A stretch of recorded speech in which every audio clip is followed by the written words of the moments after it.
Welcome back. We're getting a divorce. The divorce papers are inside. I had just returned home cradling my newborn daughter in my arms. My husband coldly dropped the bombshell and then tried to leave the house as if nothing happened. In my daze, I managed to grasp his arm, desperate for an explanation. "What do you mean by divorce? You need to explain properly." I don't understand." "Nothing much, just that I don't love you anymore." His words left me with nothing but despair. Was I the only one who stirred about the life that was about to begin with the three of us? Now that our child was born healthy, and without even glancing at my daughter's face, my husband left with a large suitcase. "My name is Mary, and I'm a 35-year-old stay-at-home mom. I'm a bit timid and was drawn to my husband's practice personality, which is why I started dating him. A year later, I became pregnant. We decided to get married with the son of my baby's first cries. I finally met my little angel, weighing in at a healthy 6.6 pounds. She's a very lively girl, my adorable baby. I sent a photo of our daughter to my husband by email and then called him. But he uttered unbelievable words. "What is this? She's not cute. Actually, she looks like a monkey." "Oh." "What are you saying? She's your daughter." After that, I lost all contact with my husband. No matter how many times I called, he wouldn't answer. I was shocked and couldn't understand why he would say such a thing to our child. Looking back, my husband never showed much interest in an unborn baby. He always seemed distracted. I had always felt uneasy about his indifference, but I was too busy dealing with severe morning sickness to address his aloof behavior. During my hospital stay after childbirth, my husband never showed up and my anxiety grew. Once he sees the baby, I'm sure Thomas will change. I kept repeating this to myself like a mantra, but my wish didn't come true. My husband disappeared, leaving me and our newborn daughter behind. What should I do now? I don't have anyone to rely on. I have no parents, and my only relatives are my in-laws. My father-in-law is a quiet man who treats me kindly, but my mother-in-law is tough.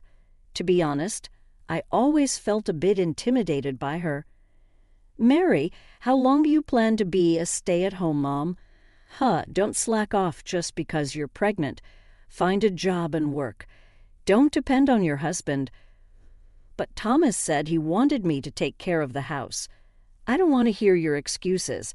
From now on, you will have to balance both work and childcare." "Got it?" "You never got along, so I felt that I couldn't rely on my in-laws. I was at a loss in this situation, but I decided to at least put my daughter to bed and open the door to go inside. However, an eerie sight awaited me. What is this? The crib I had prepared for my daughter, all the baby items, and even the furniture had all disappeared. All that was left was my few belongings and the divorce papers left on the floor. I couldn't stand and collapsed on the floor. Then my phone rang. It was my husband. Could it be that he regretted the divorce? Surely he'll reconsider and come back to me. With the sweet hope in my heart, I quickly picked up the phone. "Hello, is that you? Where are you now? Please come back soon. I forgot to tell you, but I sold the house. You need to be out by tomorrow." "You're joking. What am I supposed to do?" "Maybe start being homeless." I was shocked. How much more does my husband want to hurt me? Overwhelmed by my emotions, I sobbed and pleaded with him for an explanation. "First, you tell me you were getting a divorce, and now you've sold the house. What have I done? Have you looked at yourself since you got pregnant?" "What do you mean? You look so pale every day. I thought I was living with a ghost." He said that with a snort, and then he continued in a cold voice. "I married you because you were a woman who would do anything I said. But now I regret it." "What? I'm divorcing you because I'm tired of your timid personality." "That's so unfair. You're being too selfish. There's nothing more to talk about. Get your stuff and get out of the house. Bye." At that moment, I felt a surge of hatred towards my husband for the first time. But no matter how much I blamed him, our situation wouldn't change. Feeling powerless, I decided to leave the house to buy diapers or formula that had been thrown away from my daughter, who had been sleeping soundly until a moment ago suddenly started crying and wouldn't stop, no matter how much I tried to soothe her. Perhaps my daughter sensed my frantic feelings. Having been betrayed by the husband and losing a home, I was still having to do something for her sake. As I sat on a park bench nearby, trying to calm my daughter, an unexpected person appeared. "You shouldn't take a newborn baby outside. How irresponsible can you be? Act like a mother." "A mother-in-law? You really don't understand anything. How do you plan to take responsibility if something happens to this child?" It seems my mother-in-law, who knew the date of my discharge, had come to visit our house. However, finding it vacant, she followed the sound of a baby crying and found me. As I was being berated by my mother-in-law, I felt a surge of emotions and began crying uncontrollably. Then I felt a warm touch on my back. "I didn't mean to make you cry, but why are you here? Where's Thomas? Please explain what happened." My mother-in-law was gently patting my back, trying to calm me down. Confused by her kindness, which I had never seen before, I slowly explained what had happened.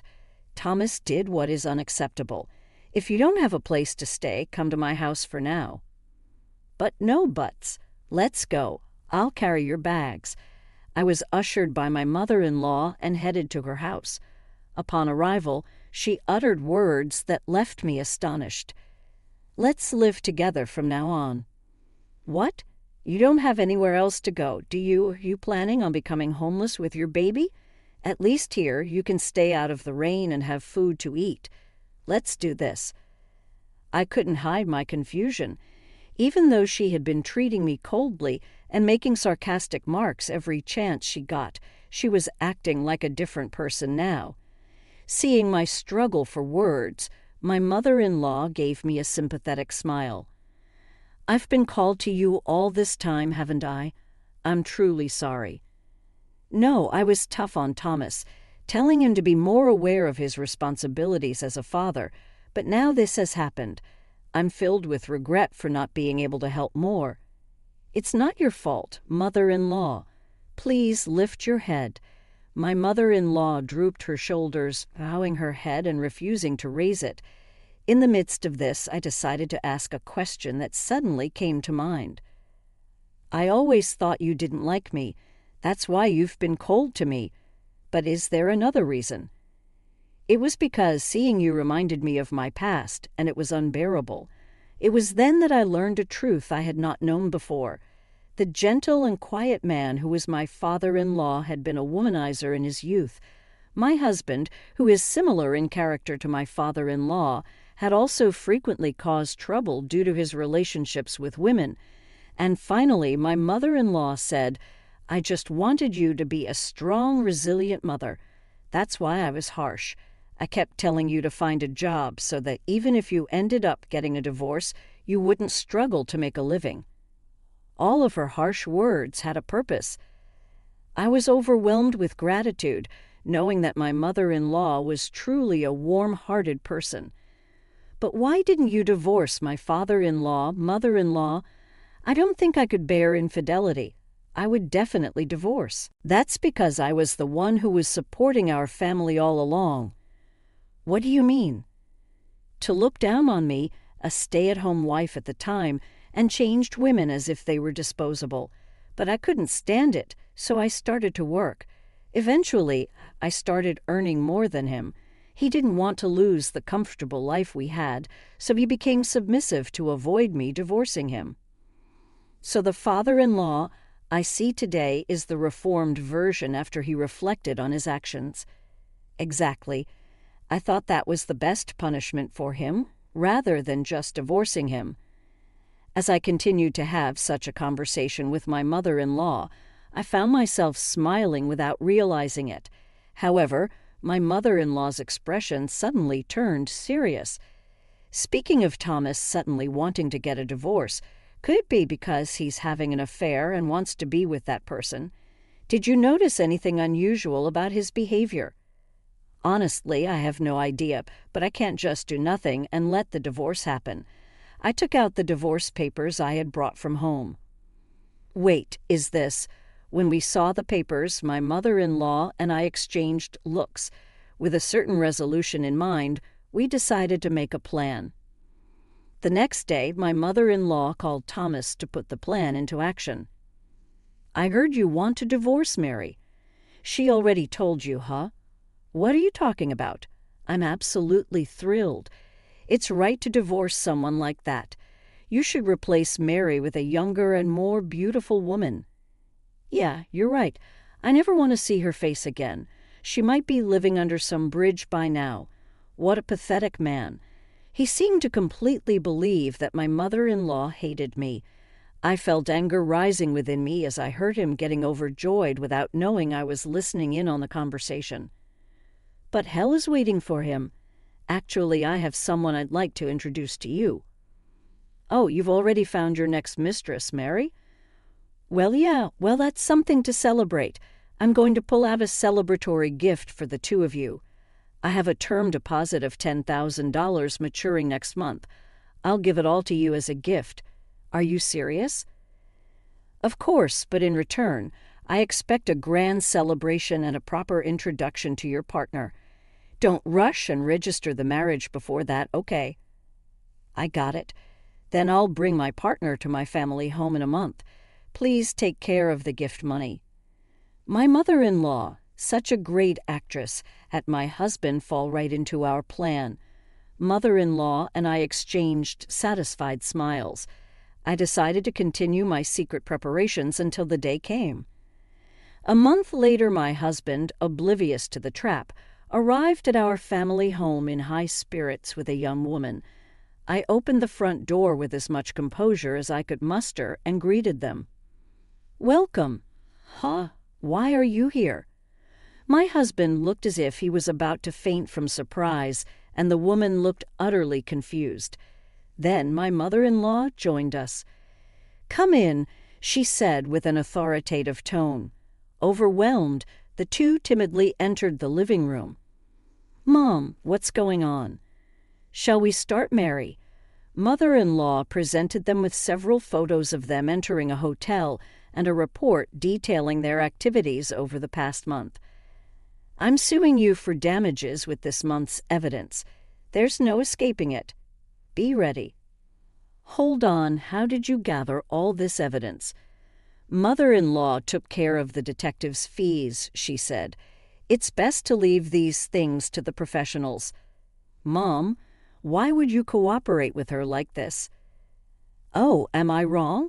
Who would side with the man who abandons his wife and child for another woman and plans to remarry? It's outrageous. What about the $10,000 gift money? That was a lie to keep you from filing the marriage registration for a month. You tricked me. My husband was visibly upset, and the woman sitting next to him looked like she wasn't expecting this to happen. I thought we had finally managed to punish the two of them, but then my husband says something unbelievable. We're already divorced. You can't sue for damages by claiming I cheated on you now. Thomas is right. I'm not paying any damages. I was astounded at their words.